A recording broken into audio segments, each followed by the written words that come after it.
Questions before you start? I just started. So Bertha, the voice on the Zoom just said it's being recorded. So there's a cleanse that's technically starting over the weekend today. I have it on the website. I didn't promote it much, to be honest. There wasn't enough juice to promote it. So it's available though, and if you wanted to just see what's on the website, that's good enough. And I have a card if you're not familiar with the website. So we've been in this conversation of themes, and we've been talking about nature and its order as a theme, and how nature takes chaos and makes order out of it, basically. And what do men do? Men do the opposite. We take order and make chaos out of it, so we do the opposite. So it's time to start going back that way. Thank God for those of us that are sitting in this room. So the theme then, if you're cleansing, then I'm here to give some practical advice about cleansing and the main thing we're dealing with this time of year, which is dryness. And all the symptoms of early warning signs of dryness that you may never have thought of, we're going over tonight, and ways you can assess your own dryness. Even in lab work, I can look at someone's lab work now and go, you're dehydrated. It's really easy to spot now. So that's why I'm teaching, is because, you can order a full blood panel for $35 on Life Extension and order your lab work online, schedule it online, show up at Dominican or somewhere near you, draw the blood, bring it back to Craig, and for less than $100, you'll know how your blood is looking. The doctor, all the rigmarole, the same panel that you'll get for $35 on Life Extension, they'll bill your insurance $500 for. You'll have a $50 copay, and you could have just spent $35 in the beginning and not dealt with their bullshit system. This is what I've been doing the last 13 years, is being the interface into medicine from the back door. Because you don't want to go in the front door anymore. They're making it obvious that you don't want to be in that front door. Because, well, I'm not going to go into that part of it, but, if you study history, I saw this Enneagram thing, and it was Gene sent it to me. Where's Gene? Oh, Gene might have gotten overwhelmed. So the 5 is sort of the worldview, and so I'm in the king, the sovereign, the hawk view a lot more than maybe I should. So I see connections other people don't see, and some of them are disturbing. Some of us are also in that view of seeing like, oh, this is how this is connected to this and this and this and this. And Michael Franti has a line in one of his songs about that. It's like, I don't want to see all that I'm seeing. It's painful to see all that I'm seeing, and that's why people do what they do, to numb out and disassociate. And that's what I'm going to go over that a little bit tonight, is this comfort zone we like to be in on this chart over here. Nobody walks in. So there's this chart that I'm going to give original credit to Carrie Burr for. She had a really succinct chart about, we have a comfort zone we like to be in, and then and that's what we call ease, and we call that balance, and then there's wind, vata derangement, disease, and that starts with lack of ease. Dis-ease means lack of ease in your own being, and that's where the genesis of suffering starts. And that's what, as a meditator, I've been watching for 30 years. When the fuse gets lit, take the fuse out. So going into the full-blown, I used to call it what I call a mood. Be in a mood for 2 days. Mood. And it's like, God, I don't know how to get out of it though. And you're spinning and spinning, and especially PTSD, like, I think probably everybody in this has probably been traumatized on some level. So, trauma tends to repeat. And that's the other thing I'm here to offer tonight, is when something is repeating in our consciousness, the best accelerated thing to do is to sit with it and feel it. Not to analyze it, not to conceptualize it, not to say what my guru would have said or this guy would have said, but just to sit in the feeling of it and stew with it. Because I've had a lot of PTSD, I had a lot of trauma. The last time I got a concussion, I hit a car going 25 miles an hour on an e-bike and launched 6 feet into the air, and time stopped, and my angels came in and said, do this. And I lived because of the guidance that came to me, because I'm not supposed to die. I've tried, I had a death wish, and so that moment, there's trauma of the moment of hitting the car and launching in the air. Must have replayed 10,000 times over 2 or 3 months. And it's like a fascinating thing if you think about it. Launch in the air. Launch in the air. So I'm sitting through this, meditating through it, going, why? And then I get back, I'm fat. There's a fascination. It's not an eye back there. It's just, there's just fascination with that moment. Because the part of us that's not in this world, it's in the world, but not of the world. It's the transpersonal part of us. It's fascinated with everything. That was my great realization. It's fascinated with pain. It's fascinated with suffering. It's fascinated with trauma. And that's what PTSD is that fascination. And for me, at least, it was to embrace that fascination. And then it went away 48 hours later. It finally processed itself because I could feel the curiosity. And that's what I was able to connect with through sitting with it. Because most of us are helicoptering our feelings. We're thinking about our feelings. We're not in our feelings. Oh, let's analyze this anger. And my teacher, Adyashanti, had a great saying about this. You know, if a snake starts to crawl on your shoulder, the smart thing to do is just that. There's no thought. Oh, what's that snake doing? Pulling towards my ear. Maybe I better do something. That's the conceptual mind versus the heart mind, which is just balance, homeostasis. That's what this chart here is about. In alchemy, there's the blood, which mediates thought and matter. They call that the soul. And consciousness is less dense. The Hindu chakras go into that. This is very undense, dispersed. This is very dense. So if you follow the centers down and meditate through them and feel them, you can feel the earthiness, the wateriness, the fieriness, the air, the sound, the light, and pure consciousness. Those are the layers that are available to us that we don't explore. And that's what I'm here to present, is the many mansions in my Father's house that Jesus said. That's what I've been doing for 35 years, exploring the mansions of my Father's house. And this is my report card back to you. It's not belief. I know what life is about. I grounded down through 15 years of silence, just sitting 10 days on the retreats, 5 days on the retreats, 7 days on the retreats. I wasn't going to take anybody's word for shit. I went and found out for myself. And now that silence lives me when I'm in my place. But I got my trauma too. So I get triggered and go fall asleep. And then my teacher likes to say, you know, he sees the seed, the fuse of unconsciousness get lit in his being, and he's able to put it out before it goes into a mood. And so by being healthy, we're able to be present. But we can't work towards that, unfortunately. We have to line up with grace, which is in the moment-to-moment life, we don't have control.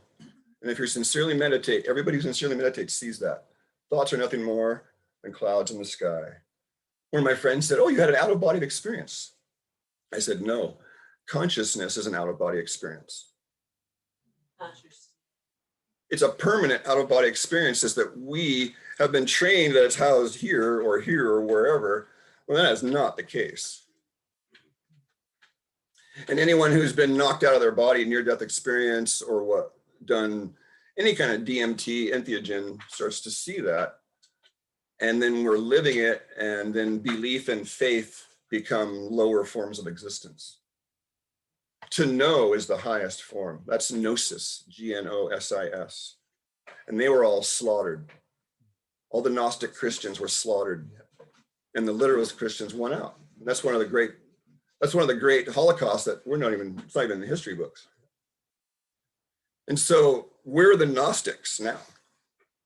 And this is the next culling.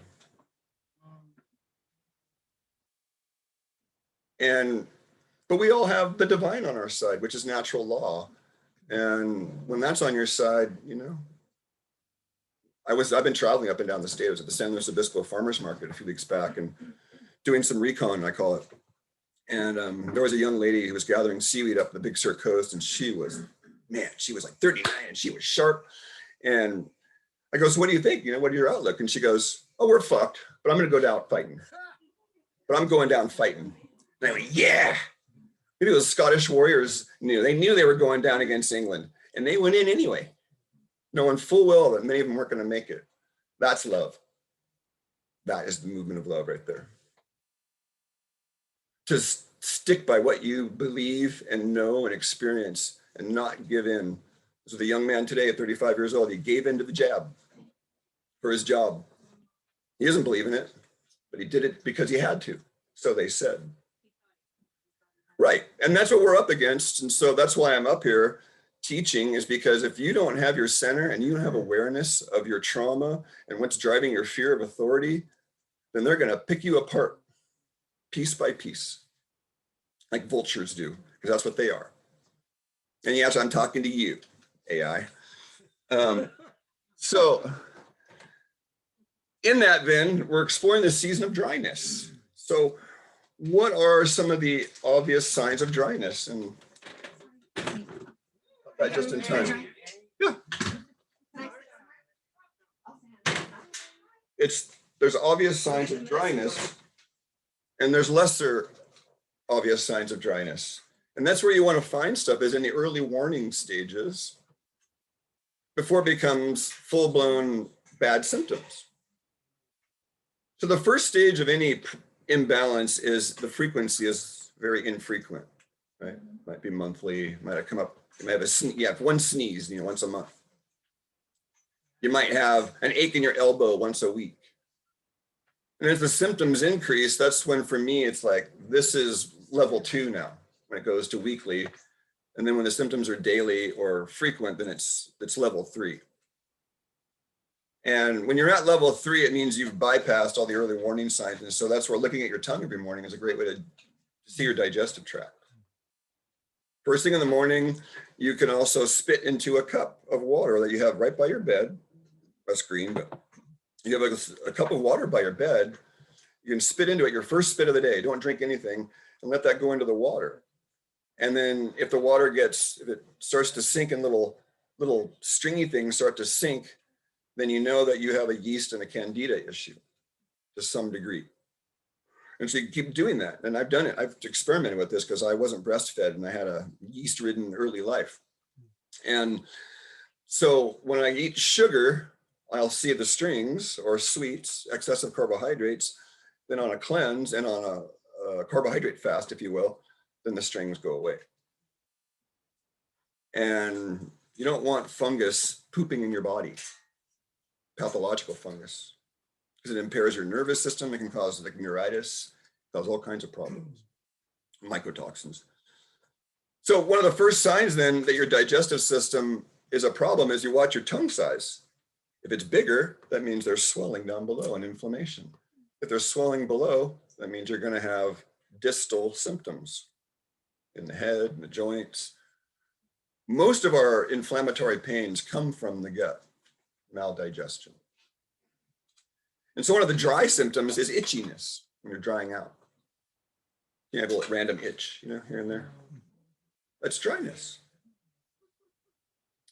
What's a more obvious sign of dryness on the face, for example? Wrinkles, dry lips, thirst. Excessive hunger. Excessive thirst could be one, maybe hunger too. Yeah, fatigue. Yeah, rabbit pellet poop. You ever seen the medical Bristol stool chart? It has a scale from 1 to 7. There's rabbit turd, tight little black nuggets on one end and water on the other, and every stage in between. You can go to Google Images, type in Bristol stool chart. It's quite entertaining because there's cartoon ones and real medical ones, and the kids ones are great. I mean, they're just little happy poops, and it's like everybody poops. I think it's over there. Remember that book, Everyone Poops? Yeah, it's over there. Everyone poops.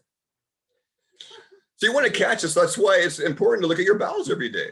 If they're hard, dry pellets, then that means you're reabsorbing all the fluids going back over here in the portal veins. Nobody talks about this. Not one medical person, maybe 2 or 3 in my lifetime. But all your intestines have these veins that go back to the liver to deliver the nutrients to the liver to be processed before it goes into general circulation. And that's where distension starts, is the fluid doesn't get back over to here fast enough. Why? Because the hose should be that big and it's got particulates in it and it's inflamed. And now the hose is only that big when it should be that big, which means you get fluid back up and you see the gut that sticks straight out. or the varicosities in the leg. That's often because of portal vein stagnation, or the spider veins in the ankles, varicosities, uterine problems, pelvic problems. A lot of it's stagnant portal vein circulation.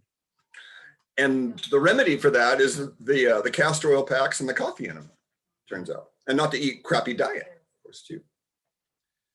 So you know that's happening because your tongue will generally swell, and then you'll see that's one of the first questions I ask is, do you have distension after you eat?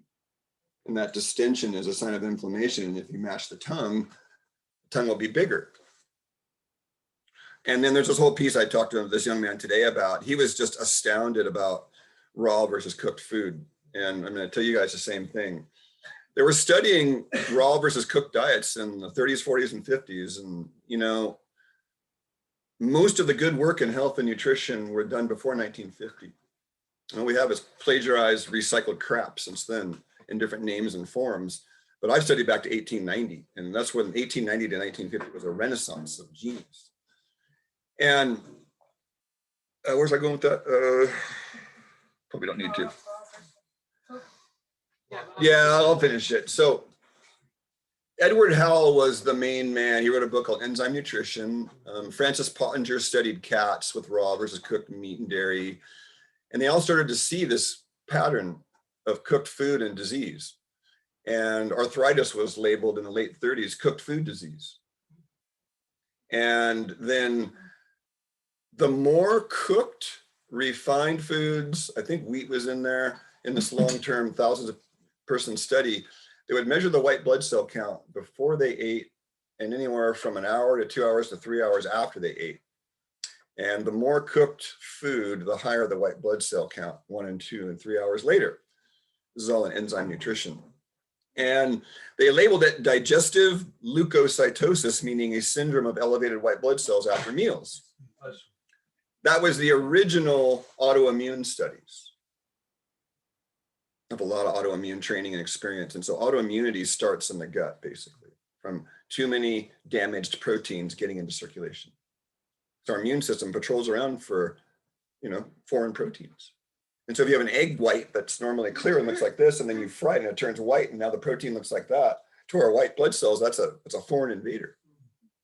And that's why arthritis is cooked food disease, because a third of our connective tissue is protein. Calcium's way overrated on purpose. It slows down thyroid, it causes clumping, it causes all kinds of calcifications, and it causes constipation. It's a medical, like, lovely recipe for disaster. I've been studying the conspiracy for 40 years, and you better believe they got a whole rigged game going on. It's quite obvious to me. So the final hopeful part was 51% raw generated no elevation of white blood cell count. So for each of us, we're all different.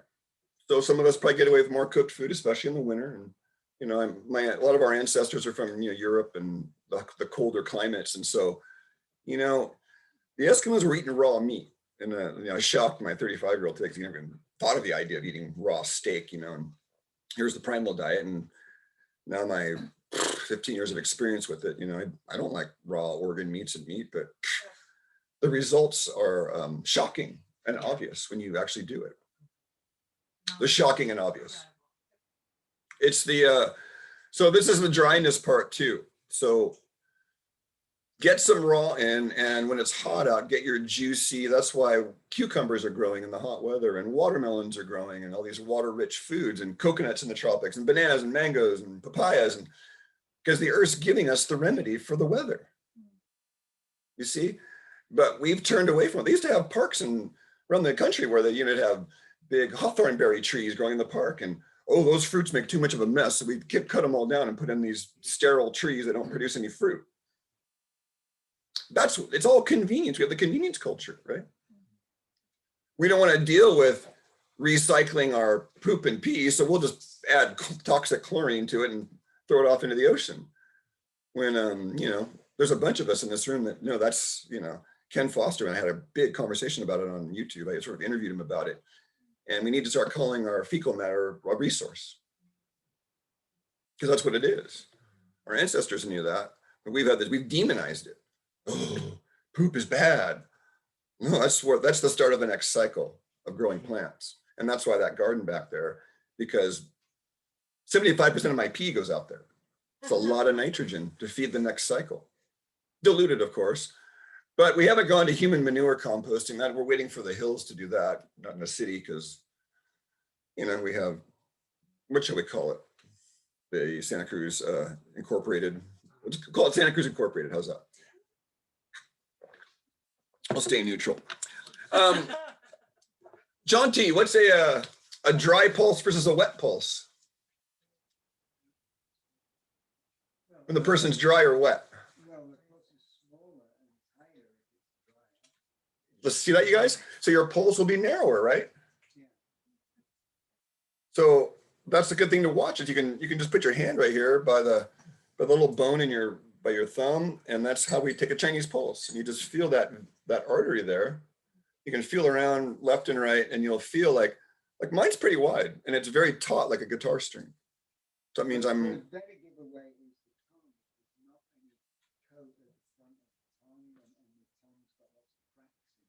The front half.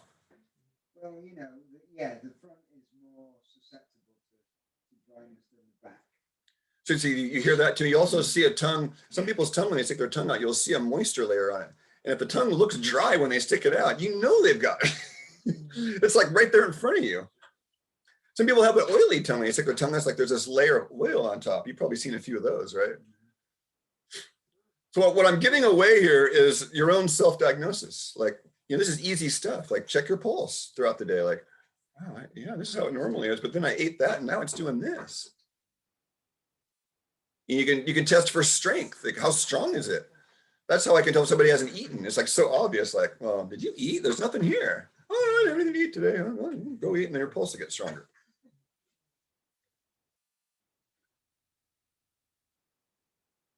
Dryness. So if you want to taste this plant, this is Greater celandine. It bleeds orange blood, literally. So it's a gallbladder herb. You talk about, what's that? Berberine, you know, berberine is. It was one of the darlings for all berberine-rich plants. So here's a plant that literally it's a weed, and it produces berberine in the whole plant. And if you want to try it, so this is pungency. That's how I wrote the flavors over there: sour, salty, spicy, sweet, and bitter. Because some of those flavors are drying, and some of them are moisturizing. And that's what I'm going to go into today, is how to skillfully, if you know you're dry, here's how you moisturize. So this is a pungent plant. You can, little tiny, it's an interesting pungency. It's a dissolving pungent. It dissolves gallstones. It will dissolve gallstones. The plant was found out about from, there was a swallows was pecking at it. And then one of its newborns, it spit the juice into the newborn's eyes, as the story goes. And so that it dissolved the crud on the newborn's eyes so the baby could see. And so its Latin name, Chelodium, I guess has something to do with swallows. Chelodium majus is the Latin name. This plant came to me because of a European herbalist who's now dead. The last name is spelled Messegue. I don't want to botch the pronunciation, but he wrote a book called of Men and Plants, and that was the featured plant.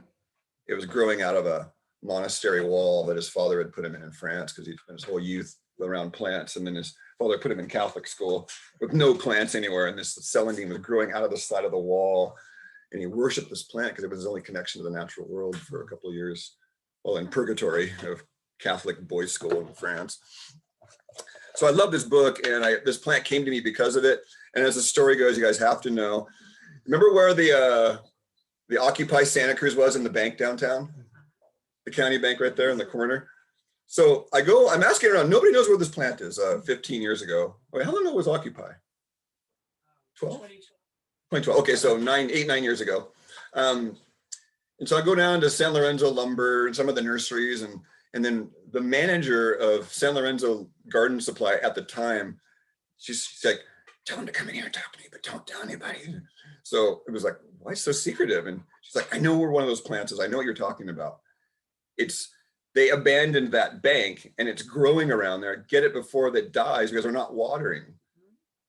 So I got my little garden shovel out at 5 a.m., first light. out there. Is there any cops digging up the plants? At the old county bank right there. And every celandine I have is because of that. Because of that gesture to go dig up a few. Because this woman went out of her way to be my angel to bring the plant to me. You just gotta love life. That's one of the best stories. So that plant is because of someone's kindness. It's in our lives. I don't remember her name, but we'll bless her now. So that's drying. You know, when you have the cayenne pepper in your mouth, you know, it kind of gets wet for a while, but it's drying, right? Causes dryness. That's going to cause dryness. So the remedy is, here's a bowl of cucumbers going around. That's going to be a moisturizer. Let's go to another flavor. What is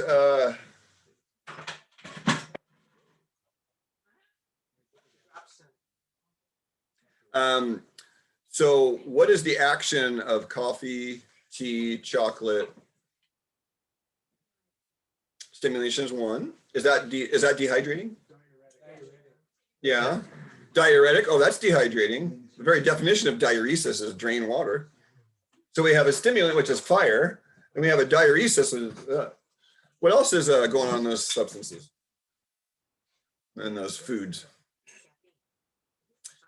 Caffeine, and that's the diuretic part. But what is caffeine? Poison. Yeah, but these guys are well rehearsed. And I've been hounding them. So caffeine is an insecticide. Plants make it so they don't die. So bugs don't eat it. And that doesn't want to die, it has consciousness. That's why in China the young tea plants are prized for their high caffeine content. What do you think? The big tall 500-year pu'er tea trees they have much lower caffeine content versus the young tiny. Why does the young tiny plant have tons of caffeine but the big tall one hardly any? Protection. The young plant wants to protect itself so it can grow, right? So it's producing a lot of caffeine so it doesn't get eaten. Because that deer that chomps on it goes and runs around like a maniac, pissing everywhere, and the other deer go, I'm not having any of that. Get me away from that, man. That Frank over there has gone nuts. Drape that bush. So nature has these plants like this, and so we dry out. And I think I had a love affair with coffee before this cleanse started today for 4 out of 7 days or 3 out of 7 days. And I've been offsetting it with my AquaCure electrolyzed water machine because that's hydrating. And I wasn't having any of the symptoms of coffee drinking, which is severe inflammation in my joints. So I was getting away with it. And then it was like, oh God, I got to stop. And I could talk about that later, but I've been researching the hell out of that. Lots of research. So one of the things we face when we're cleansing is if we're dehydrated, we're not going to be able to detox and transform. Because so if we're drinking caffeine, I just put in a DuckDuckGo, I put in caffeine and detoxification as a query. So lists and lists and lists of people know. Caffeinated beverages slow down detox. So one of my intentions for the cleanse is no more caffeine. And it doesn't mean no more stimulants per se, because there's all kinds of herbal stimulants out there that are in my arsenal, so there's always a little cheat in the background. Kratom is one. Green and white vein kratom are the bomb if you get the right one for you. But they're also in the coffee family, Capricaceae. So side effects are still. The thing about kratom that's even more dangerous is I used it 3 years ago when I was in the other house, 3.5 years ago, had bottomed out, suicidal ideations. I couldn't believe it. It was like bottom of the barrel, and dark thoughts all day for days. And I was like, I got to get out of this hole. So then I put a prayer out, and then Michael Tierra, my herb teacher long ago, there's a blog about kratom. And I'm like, oh, I tried that. I thought it was a recreational thing. But then he had it all scienced out. He was using it in his clinic for pain and for heroin withdrawal, the red vein variety. There's 3 varieties that have different effects. So I did, it was the green Mengda strain, the green strain. I did a teaspoon in a glass of water, and within 5 minutes, all my dark thoughts were gone. It was astounding. Now, the side effect, though, is its half-life is 3 to 6 hours, and it can be a big down. Like yerba mate is a nice, easeful come down. Coffee is sort of a crash for some people. So it's really highly variable. But we're trying to fight this dryness. And that's the point about caffeine is its action is drying. Remember, I'm here to teach action. I don't give a crap about chemistry per se, because chemistry is a snapshot of a process occurring. And the process occurring is what's primary to life, not the frickin' snapshot. Right? You're running a race and someone takes a photograph of you at the halfway through the race. If somebody told me that that photograph was in fact me, I would say, you're nuts. But that's what's going on, is the image of us has become us. Your personhood is not who you are. We're just beings sitting in a room with agreement that we're even in a room. We might not even be in a room for all we know. We just agreed. Some social norm that we're sitting in a room here, but I don't know if we're actually in a room. We're floating in outer space on Turtle Island, like the Indians would say. We're going in a, the Earth's traveling through space like this anyway, it's in a helix. We have this whole model, we're spinning in a circle. No, the sun's spinning around the center of the galaxy and we're spinning around the sun. Nassim Haramein did a great model of this. The Earth is traveling in a DNA helix because we're a cell in the universe. Just like we got cells that are, some of you don't know the quote, so I'll recycle this one. If you know Ingrid Naiman, she's an old Ayurvedic live blood analysis lady that I admire her work. So she's been doing dark field microscopy for 30 years. And here's her quote. She says, after 30 years of looking at live blood, I am convinced that individual cells have individual personalities. Fractal universe. So guess what though? Our cells are outnumbered at least 100, if not 1,000 to 1 by microbes. And they're eating and they're pooping inside the vesicle here. Hey, Alyssa, captain of the bug ship. I'm Craig, captain of the bug ship, Craig. That's why they say you want 80% good bacteria and 20% bad, because they're shitting inside you. And good bacteria shit out B vitamins and more protein and all kinds of good immune factors. Bad bugs, you're Weston Pricer, the whole, God, Dr. Natasha just put the best book ever out there in gaps. Like that book changed my life. And seeing her speak with her, the conviction of her knowing and how many autistic kids I was able to help because of that book. Those kids are being bathed in opioid bug poop. That's why there's the violent behavior when they don't get what they want, because the bugs are going crazy. Remember, we've had that conversation of, oh, James, you missed about 4 or 5 good weeks of how we reincarnate on the planet because of our gut bugs' desires. I've got notes on that. Oh, you do? Okay, good. I do. Okay, good. So that was one of the ones that there are doctors like of Monica's husband's level out in Europe that, like, we don't know that what we crave is actually our own craving. If you're really sincere, in all the years of overeating in my life, I'd say that 90% of the food I used to eat was just pathos, pathological. They were running me. And one of my teachers said so. He goes, oh, that's just the craving of the yeasty beasties downstairs. And I was mortified, like the yeasty beasties, they're demanding to be fed. And that's why you always want sugar after a meal, because your body's getting all the good stuff, but they want you to overeat because that's what fungus does. It eats rotting matter. That's what fungus does. That's its job in nature, is to eat rotting matter. So if you have a candida problem, don't blame the candida. It's there because it's eating the rot. And that's why people wear the deodorants and the bad breath. It's like, if you stink, you got work to do in here, because this is the origin.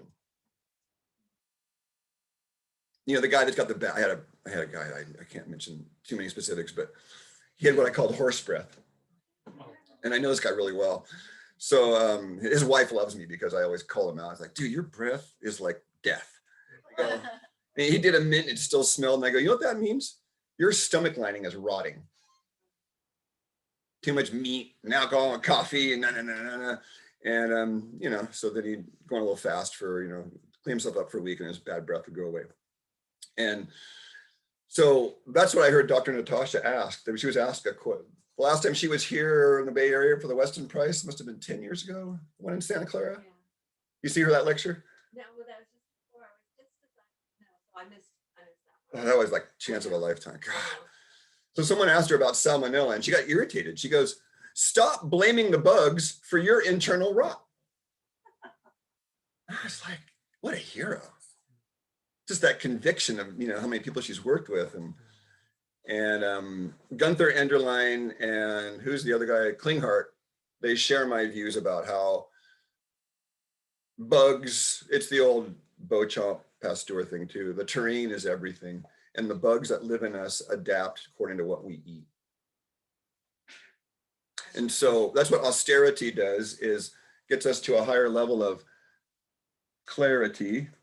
And if we're clear, then we're more likely to make good decisions. And that's my first health foundation, is your chooser. 9 out of 10 out there, their chooser is busted. Propaganda, opinion, rhetoric. They got a busted chooser. They can't make a clear choice. Why? Because they didn't know what clarity is. They've never even been clear. They think they are, but they're not. They've been in and out of cycles of death and rebirth so many times the last 35 years. Is like, I look back at me 35 years ago, like, wow, I can't believe who I was. I don't even like who I was. But that person doesn't exist anymore. And so that's the point I'm trying to make, is you get clear, then the above and the below, the inner marriage starts to happen. And then that's when the miracles start. That's when the intuition, very clear. Oh, I need to go over here now, because we're in an age where if you stick to the plan, you can get yourself killed. You got to be on your feet. To be able to be spontaneous, make adjustments.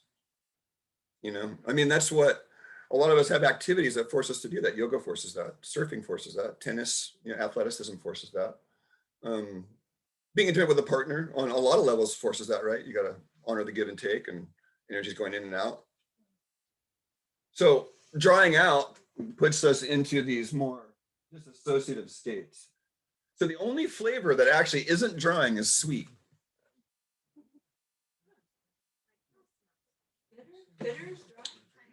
So in the end, Ayurveda has the best model for this. Ayurveda has 2 of the primal elements associated with each flavor. So sweet is earth and water. We can make bricks out of earth and water, right? But I'm not talking about the full sweet flavor. I'm talking about full sweet. Grains are in sweet, meats in sweet, dairies in sweet, beans are in sweet, nuts are in sweet. That's full sweet. And the sweeter the taste on your tongue goes more and more empty sweet. Empty versus full sweet. So when we talk about full sweet, those are your building foods, all of your carbohydrates, your proteins, and your fats. Mainly protein and fat. You build a body on fat with too much carbohydrate as a mammal, and you're in trouble. And that's what they knew 100 years ago, and we were dumbed down out of it. How do you fatten cattle? Feed them lots of carbohydrate.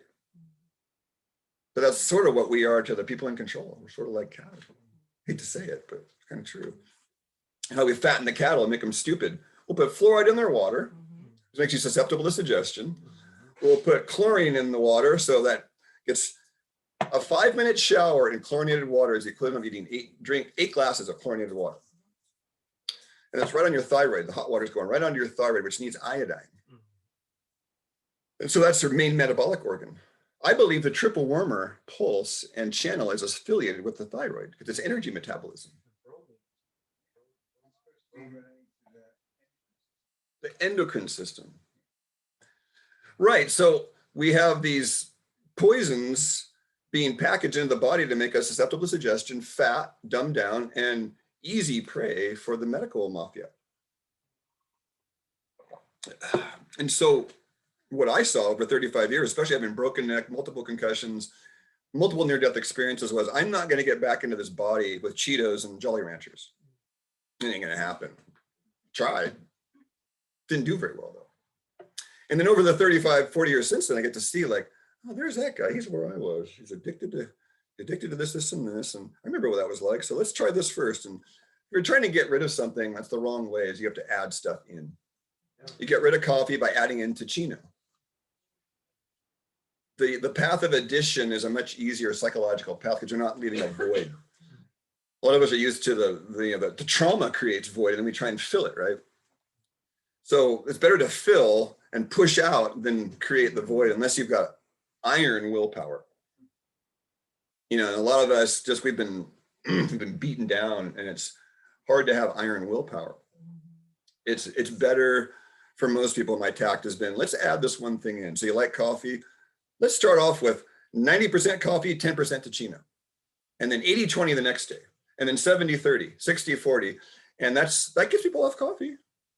Or Dandy Blend, you know, which is easy, like, what was that? Senka, remember the freeze-dried coffee back in the day? Just instant coffee. All those ones. Mocha Americana and the little tins, or the little square tins. Orange cappuccino, that's right. Orange cappuccino was my mom's favorite.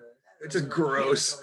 Yeah, dry, you know, like freeze-dried coffee with sugar and fake dairy, and you gotta love it. So back to that. So sour. So if sweet is earth and water, what's salty? Earth, air, water, and fire. What is salty? Earth, air, water, and fire. There's two of them encompass each flavor. Makes sense, right? Salt associated with water, sure. What's the other part? Fire. Why is salt associated with fire? Can be, yes. What else? What's the root of the word salt? What's the Latin root? Soul. And what does soul mean? Soul, which is fire. So ocean water dried in the sun becomes salt. That's a simple way of thinking about salt, salty flavor. And if you rub salt on a wound, you feel the fire, don't you? You really feel the fire. That's the experiential part of salt. So salt can be moisturizing and building in small amounts. And what happens if you add too much salt to steak, for example? Dries out like jerky. So that's what our ancestors did. We've been watching Outlander, and you kill the buffalo, and then you cut the meat off, and then you salt it and hang it, because the salt keeps away the pathogens. Sodium chloride, chlorine disinfectant, great disinfectant. So salt's fire and water. What's spicy, like cayenne pepper or garlic or ginger? Fire, very obvious. What's the secondary element? Well, I wrote an A there, so it kind of did give away. Air. Air and fire. So it's a very drying element. And they talk about vata derangement in Ayurveda, which means when you get dry, things can get a little distorted. And so the spicy food there's what we call mild cooling pungents, and then there's warming pungents. And the mild cooling ones are like peppermint and fresh ginger and linden flower, elderflower, and they're very mild versus hot peppers and garlic and watercress raw. Really. So alchemically, then what is that spicy flavor in terms of all the elements on the elemental chart? It ties in with glutathione, actually, also.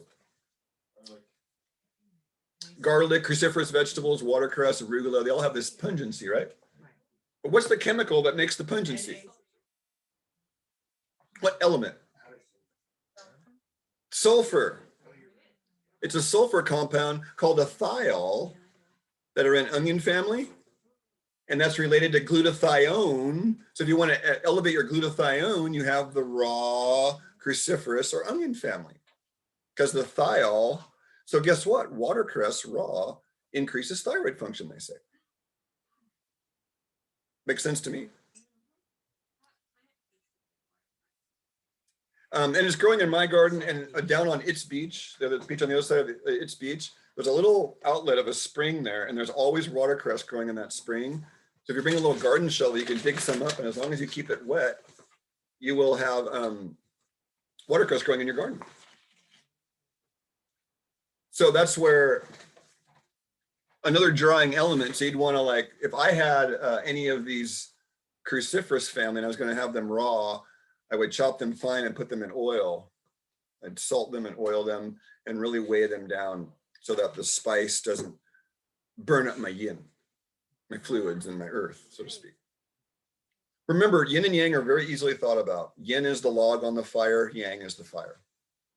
And Americans are yin deficient. Why? Because we don't rest enough. The only way you build yin is with rest, mostly.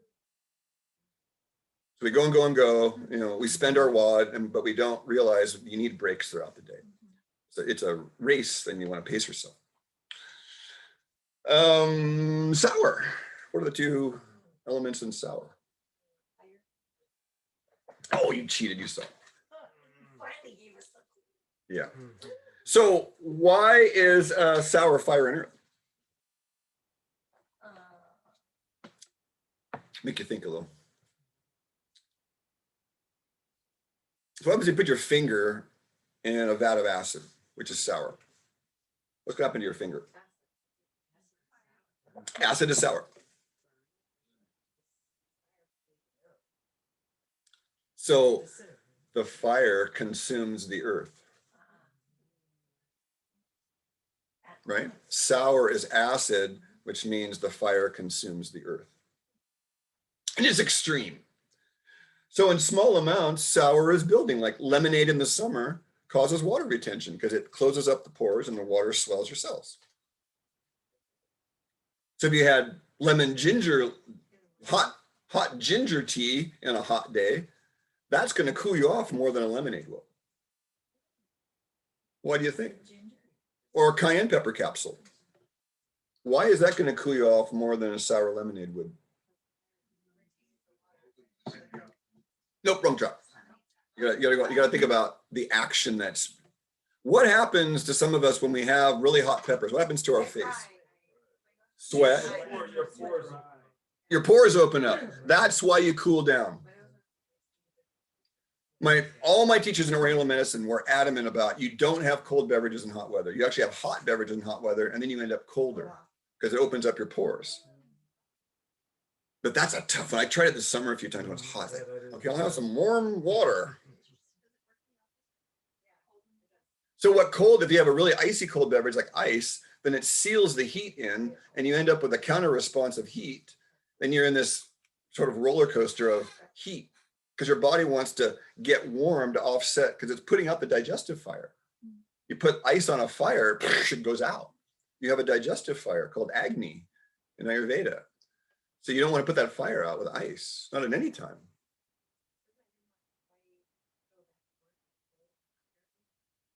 That increases circulation, and so that's really important therapy. Is if you have bad circulation, because you want to have circulation, because circulation is hydration, and you have poor circulation to your skin if the iris, the outer part of the iris, is darker than the part closer to the pupil.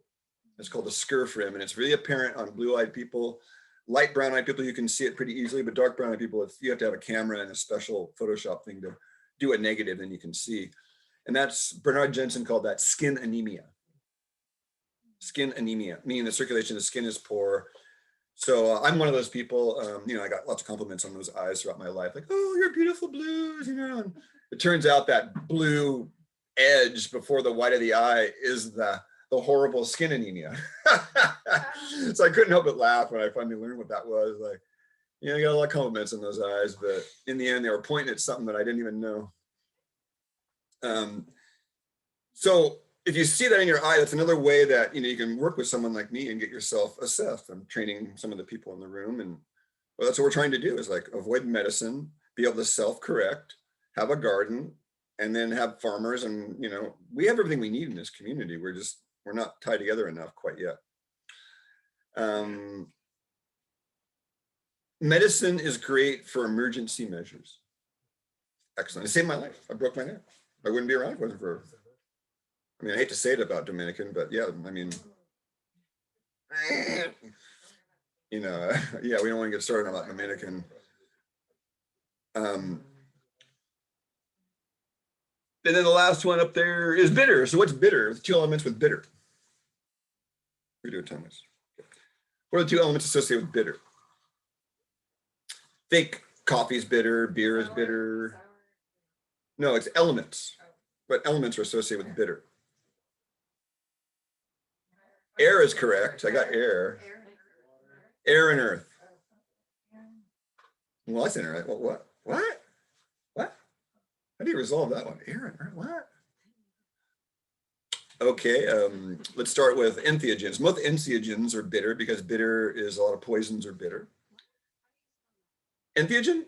E-N-T-H-E-O-G-E-N. Entheogen. And so bitter entheogens cause dissociative states, which is air. It's the earth rising into the air. Poison, poisons do that. You disassociate because they're suffering. And coffee gets it way upstairs, doesn't it? You go to the coffee house and I call it jabberjaw. You can't get enough words out fast enough. I mean, worse is probably, I hear Coke is worse, but I didn't have enough experience with that one. These are friends on Coke. It's like, man, will you slow down? It's like jabberjaw. Damn. But that's the kite string. That's the kite without the kite holder. That's the metaphor, right? The person that's disassociated like that. So bitter can cause that at its worst. And so you use bitter as a reducing flavor. It's reducing because its vector is straight down. Because it's causing a downward action and it facilitates detoxification. And some of it's hard to generalize a large variety of bitters out there. But generally the positive bitters, it facilitates this process of transformation, which will give you detoxification as. Decongestion and detoxification in my world kind of are analogous because you got to be able to transform this stuff. And that's this whole acid alkaline thing too. Like a lot of mucus is very alkaline because there's acid that's irritating. Little cleansing tip. If you want to get your pH strips out, this is from Richard Anderson or Eisenstein, and you can see if you're cleanse worthy by eating only vegetables one day and then taking your saliva and urine pH the next morning after 24 hours of vegetables only. And if you come back with that, I'll tell you what it means. Another one is you get a quarter cup of lemon juice, squeeze it, get it in your mouth and swish it around for about 15, 30 seconds, then swallow it. Then you wait a minute, then you take the pH of your saliva and you want it to be very alkaline. But wait, I just put acid in my mouth. If it doesn't get to be almost purple, 7.6, then you can't cleanse. You can't buffer acids. Great check. It's a quick check. So if you're not alkaline after doing that, You don't want to cleanse deep. The other test that I always do is the lie down 5 minutes, take your blood pressure, and then stand up and immediately take your blood pressure when you stand up. That's objective evidence of adrenal fatigue. I've been using this test for 12 years. And so I tell people, tired cells won't detox.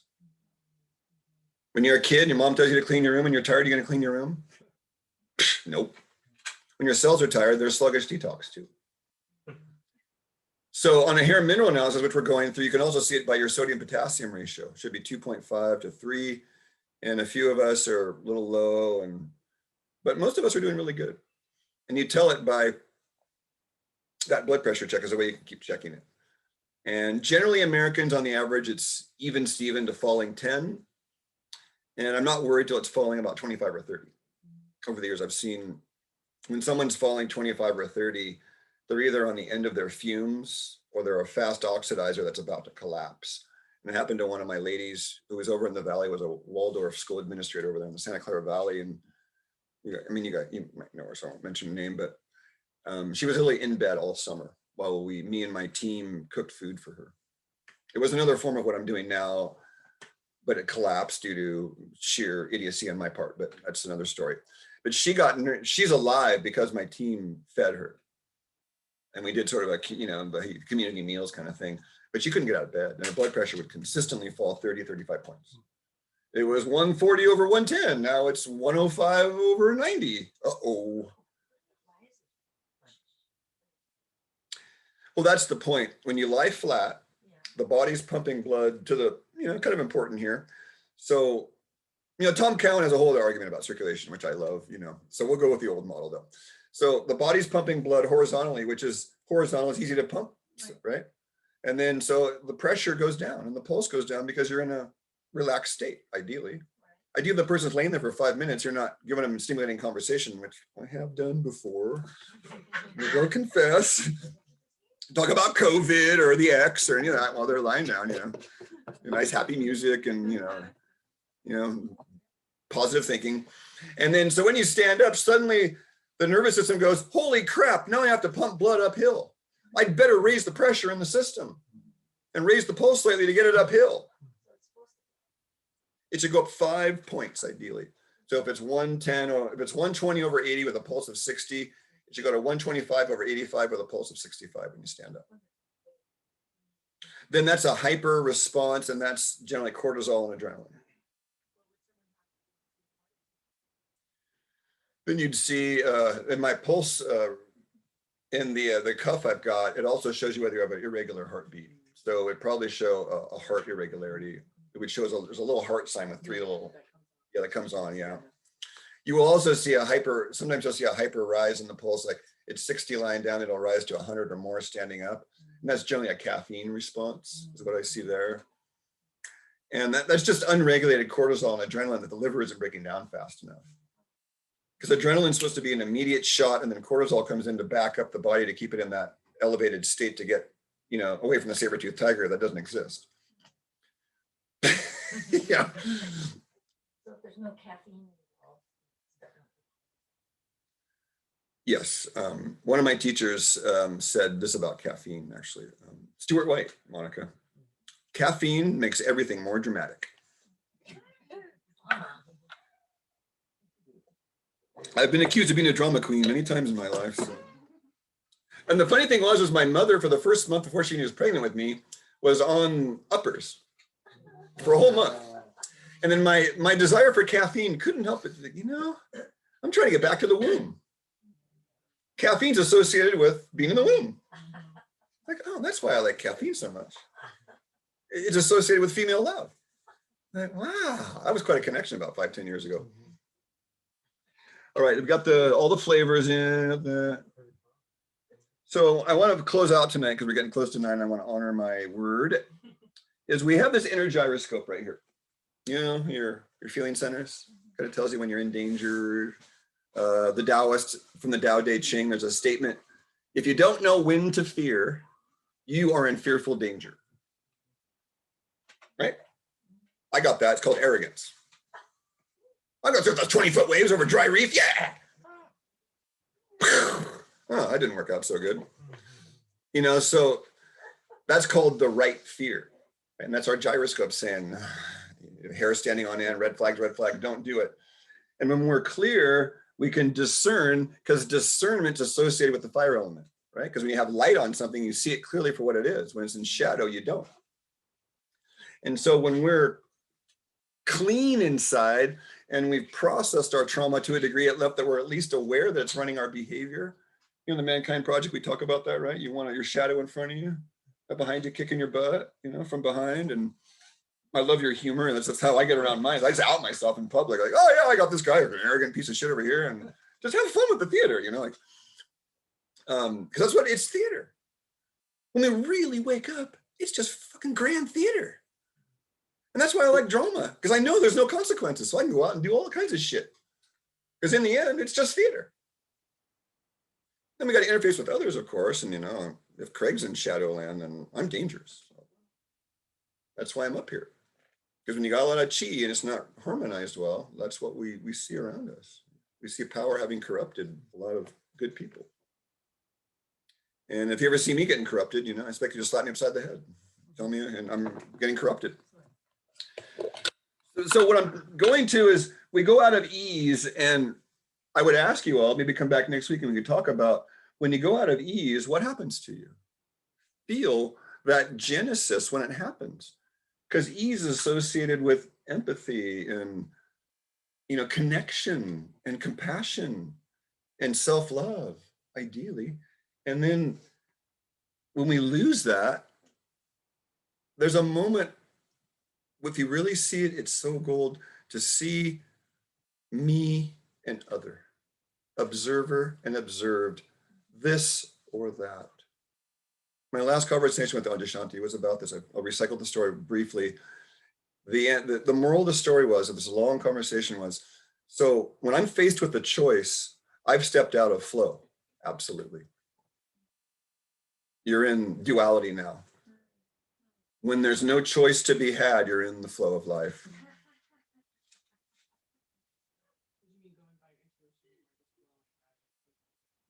This is a personal work. This is like a personal exploration of just seeing self-honesty. Am I in division? Am I observing and observed? Am I seeing an observer and observed phenomena? Is there a me and another? Is there a feeling of separation or not? And that's a made up mental construct. When we finally see through it, or when the awareness that is us sees through that, it's like lightning in the system, because there's a big burst of energy when we're not getting in our own way anymore. If what we are is always and already here, how do we unenlighten ourselves away from it is the question. That's my living experience. After 15 years of grinding out silence, I realized what everybody else does. Oh my God, is it really that simple? It's just what's always and already here. But you can't conceptualize this shit. You got to get it in your bones. So there's 3 poles. This pole is the knower, but it's a conceptual robotic knower. This is the knower, feeler, actor. And this is the existential center. And most of us haven't dropped below this. We're still helicoptering because we're too scared to actually embody. Because when we really embody, the pain and the pleasure gets higher. The good and the evil increases. The inner paradox and contradictions get stronger. And as long as there's a me, identified with it, it means certain collapse. And that's just self-honesty. And that's what we call, when in the work on the Tuesday night class, I was talking about what a facilitator uses. I'm using my gyroscope and I'm fishing for truth response. Oh, stream. From MKP. Donovan Ray had a big piece about truth response. And I really took that to heart of like, when somebody pops open like popcorn, I feel it.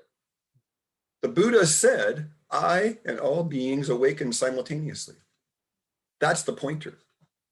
These beings are pointing at natural phenomena and we're throwing it all out because they're pointing us toward gnosis, but we're taking the seduction of the easy convenience of what Satan has provided. You see Satan as sort of a metaphor, which is darkness and ignorance. Right. So I'm up here, we'll close this off then with, there's some easy tools we can use. And, Rudolf Steiner, anthroposophy was one set of tools, alchemy was one, Native American medicine, Greek medicine, Ayurveda, Chinese. They're all doing their best to conceptually point out the natural phenomena occurring of the subtle sciences of health and consciousness. And that's what we're bringing back into the world is this gnosis, this inner knowing where we don't need an intermediary. We don't need a doctor as the priest of science. We don't need pharmaceutical companies paying for rigged studies. We need real empirical science, which is what has been going on for a long time. Like, Francis Pottinger said, let's curious about cats. So let's feed some cats back in the 30s. This set of cats are going to feed raw meat and dairy like they always have in nature. We're going to have cooked meat and dairy here and zoo chow here. And the poor cats that were on the zoo chow and the cooked meat and dairy couldn't reproduce after the second generation, after the first generation. And their children were awful. But the cats fed raw meat and dairy thrived. It's 1930s. Like we are like 80, 90 years backed up. We're like USA constipation as a society. So this isn't new. That's why I'm up here. It's like, hey, folks, it's been going on a long time. The propaganda stream's been around. Remember the witch burnings? I was talking to you about that. That's the same thing. I was burnt probably 100 times. I was one of those witches many times. Some of us probably have memories, right? I have many memories of being burnt alive and tortured and beaten, cut up, stabbed. Those were my early meditations 30 years ago. Freak show of weirdness. Freak show that I had to sit through. Not only trauma in this life, but hundreds of other lifetimes were just pouring in. Like I knew who I was in my last life before this. And it was tough to piece together. It's painful why I left that life. Very painful. That's why I'm here, to make it right. Like I said, I've been aware of things that other people aren't. And I'm up here in my give back phase of my life because I'm alive because of the great beings that supported me. And I'm in give back phase myself now. It's obvious to me that I'm here to help others find what I've uncovered inside myself and to bring this into the world. Because as Adyashanti likes to say in extreme morbid terms, wake up or die. St. Matthew said, I die daily. So there's all these pointers at ego death, and it's not as bad as everybody thinks. It just goes in the back seat. It doesn't run the show anymore. It's like, oh, there's that rerun again. You're so funny. So any questions before that you want on video before I end? James. So you were alluding to Tom Cowan, he feels that our arteries and veins have muscles on that side of the blood. Okay, just want to confirm on that. Yep. You made a reference to vultures, and I think you were referring to most Western medical professionals and most politicians. I don't really. I don't like that, and I don't think that's accurate. I think that what is more accurate is most politicians and most Western medical doctors are shepherds. Because Shepherds. their job is to get the lamb full, to make the wool presentable, to shear all the wool off, and then slaughter the animal. It's a great metaphor. That is our most Western medical doctors and most politicians, from my personal experience. Thank you, Craig. James, a number one metaphor. I can sink my teeth into that If metaphor. I could continue, we had a conversation in reference to wolves and velociraptors. And if you read the last couple pages of, what's that? What is that movie? I can't think of what's called, where they redid the dinosaurs. Jurassic Park? The last couple days describes the culture of velociraptors. And they live a long time. There's like 7 generations. And they operate the way Chief Sitting Bull would describe a warrior. Huh. Thank you, James. You're welcome. Any other questions? These are the recorded parts. Okay, well, thank you. Recording. Good night.